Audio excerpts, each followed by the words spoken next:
First parent decide అవ్వాలి. Kid ఎలా చదువుతున్నాడు, Correct. ఏంటి అని తెలుసుకొని Hmm. అప్రోచ్ అయితే Hmm. బాగుంటుందంటారు. Correct.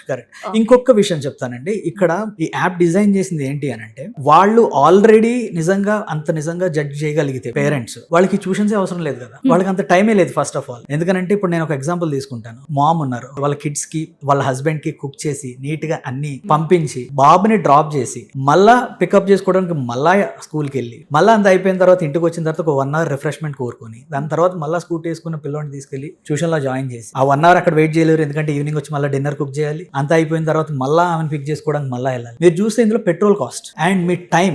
First of all మీరు ఇక్కడ చేయాల్సిన వర్క్ వేరే చోట ఎక్కడైనా ఇన్వెస్ట్ చేసుకోవచ్చు. This app is not just for kids, especially parents కోసం డిజైన్ చేసిన వాళ్ళని కూడా దృష్టిలో పెట్టుకొని డిజైన్ చేశారు. కరెక్ట్. వాళ్ళకి ఇన్విజిబుల్ ఖర్చులు ఏవైతే ఉన్నాయో అవన్నీ మీరు చూస్తే కనుక డెఫినెట్ గా వాళ్ళకి ఇది మినిమైజ్ అయితే అవుతుంది అని నేను చాలా స్ట్రాంగ్ గా బిలీవ్ చేస్తాను. ఓకే.